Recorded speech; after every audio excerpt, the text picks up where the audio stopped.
Hey, everybody. Thank you for showing up. This is Saturday here in McAllen, Texas. All right, so we're going to do a little different leadership training today. It's actually going to be training on how to identify your prospect, basically better read them and understand them and direct and motivate them. So I'm going to share here. I'll put together this PowerPoint. And okay,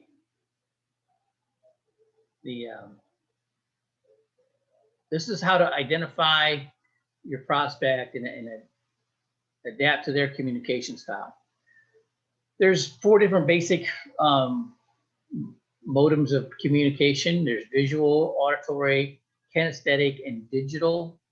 This is called neuro-linguistic programming. 70% of the population is visual. They're visual, communication and learning. And in our school system, it seems that most of our teachers, or even in the churches, our pastors are auditory communicators, and we'll talk about that in a little bit.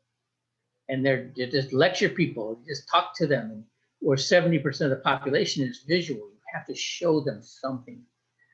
They must see what you're talking about. They're always scanning. They're reading you up and down, just and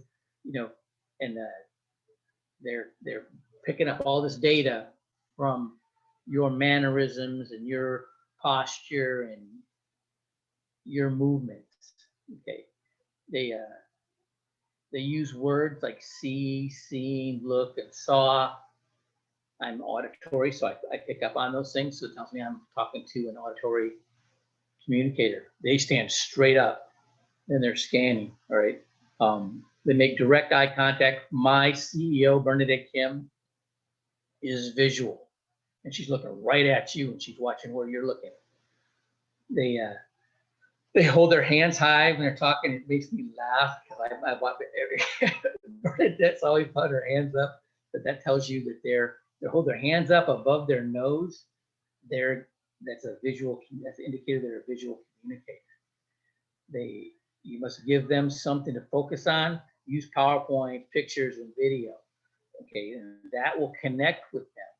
If you're using a different mode of communication than their natural mode is, they give you resistance. It's like they almost get offended. And I've seen that happen. And this is what made me even do this. All right, so then there's the kinesthetic communication and learning style. That's 20% of the population. These people, they weigh all their senses equally, they internalize them, and the way they feel determines how the decisions that they're going to make. They use words like feel and felt. They weigh all their senses.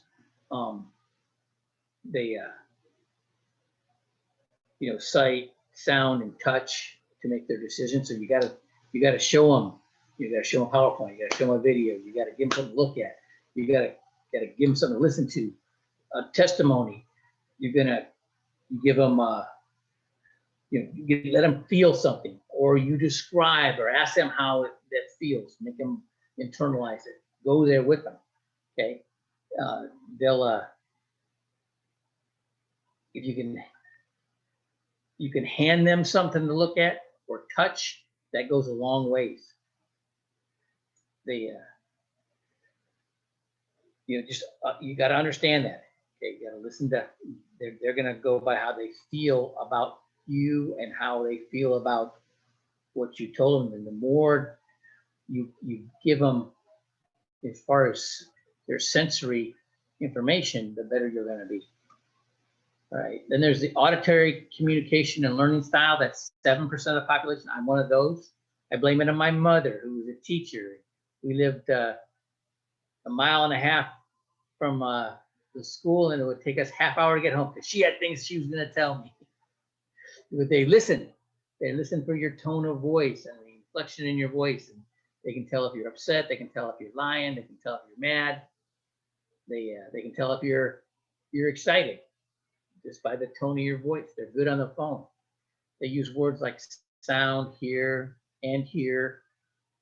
They will catch incongruent statements. If you said one thing one time and then you deviate from what you said, they'll pick up on that. They'll catch you lying. If they do, it's hard to bring that one back. They catch you with an inconsistent statement, they will, basically shut you down. You got to be congruent. Don't change your story. They'll pick up on your emotion and your tone. They'll hold their hands around their nose and their mouth. That's a big indicator that they're auditory. Oh yeah, and they lean forward.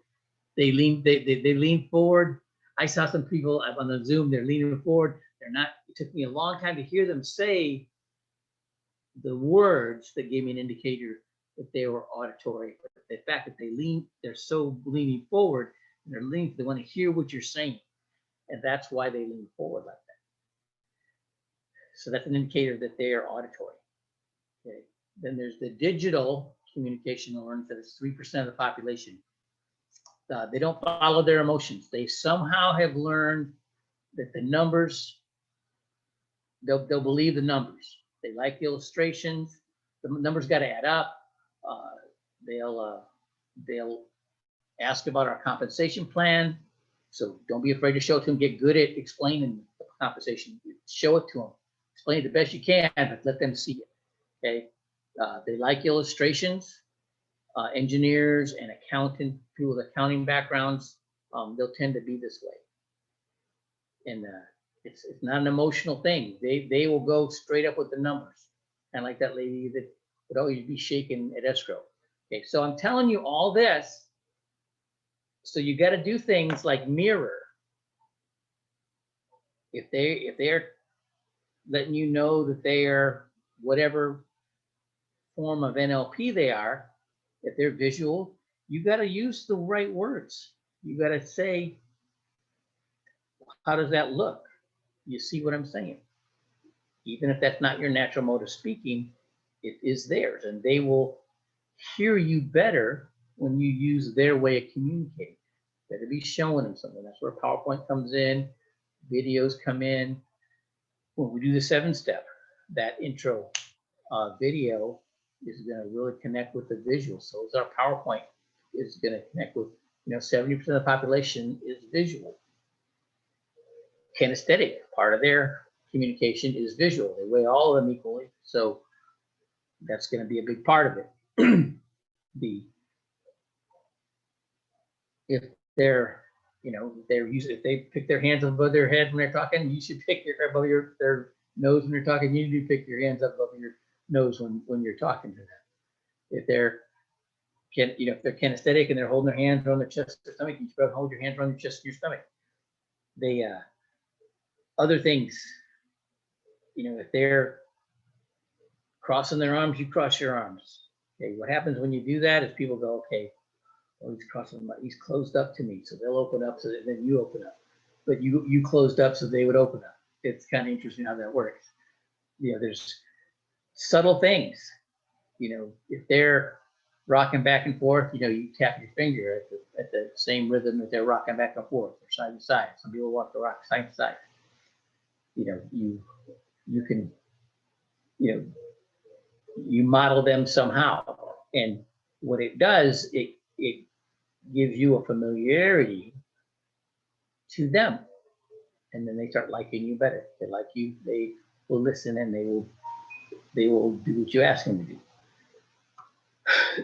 How do you figure people out? I'm kind of getting into that. Ask them to tell you where they went and what they did on their last vacation.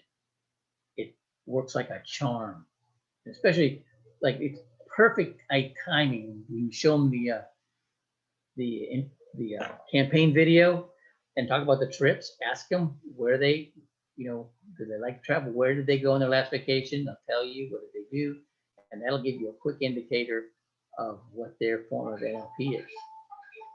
Pay attention to their posture, where they position their hands, listen to the words that they use, and then use the VAKD data sheet.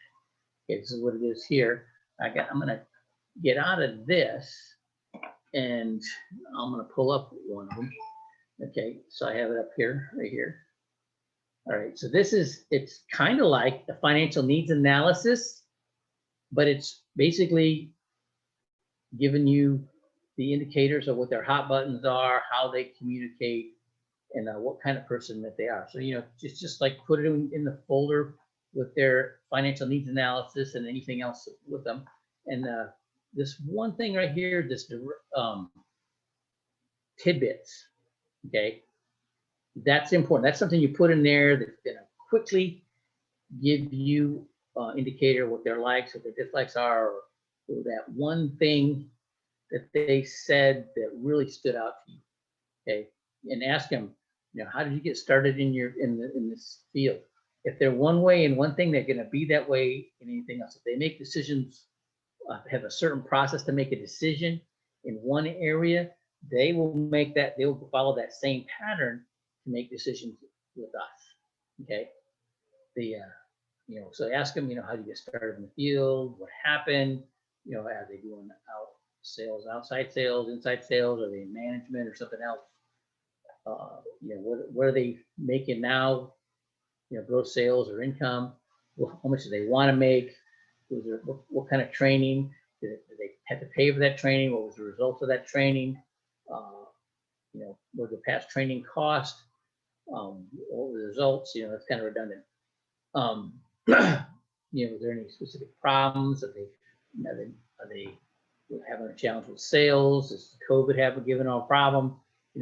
Getting a hold of people. Are they making enough money? Having enough revenue? Are they questioning what they're doing and why they're doing it? Do they have to work on the phone? Are they good on the phone? Do they like the phone? What motivates them? How soon do they want or need this problem fixed, or do they want to make a change? What would happen if they don't take any action?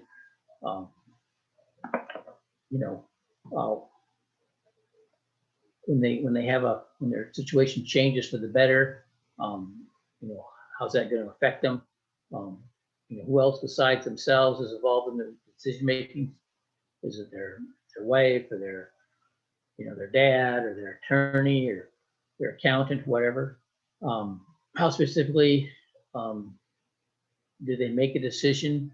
Have they made decisions like this in the past? How long did it take them to make that decision? Because what they did one time, they're going to do again. You suppose that this works out for them. And they're making the kind of money they want. How's that going to, what kind of results is that going to have in their life? Get them to be forward pacing, get them to be projected. That's how you get somebody out of their subconscious programming, is instead of focus on the negative or scarcity, focus on abundance, or focus on the possibilities of having what they want. Have they tried something in the past and did it work out for them? They spent a lot of money, but was it a good deal? Then there's the DMO. This is the decision-making operations, right? How, what did they do first to make the decision? What was the second thing they did? What was the third? How did they finally decide? Okay, what was the most important to you in making that decision? Why was that important? What did that do for them? Okay, how did you finally decide? Okay, so then you get right down to, and you be very conversational with this. You don't have to go, like it's an interview or a application. You have to just make it a part of a conversation. I used to have to. I learned to do that when I was in the mortgage business, taking the information down for the 1003, the residential loan application. It was just part of the conversation, and they give you answers, and you fill in the blanks. Same thing. We got a sheet here just for taking notes. Okay. There's a lot more to this than this is just helping you. It's actually compiled what I've learned from years ago to what I've put together with more information I've learned recently, and trying to help you have a better results, you know, instead of having somebody sign and die, you know, get them to really understand why they're doing what we're, you know, this, why did they pay their $100, and why did they, you know, what was it they saw? And, you know, if you don't, they go to the fear scarcity direction. You got to get them focused in the forward thinking positive direction, and you got to do it in their mode of communication, whether it's visual, auditory, kinesthetic, or digital. All right, hope that helps you. And you know, the more I learn, the more I'll be modifying this. But this will be part of our training. All right, have a great weekend, and have a happy Memorial Day.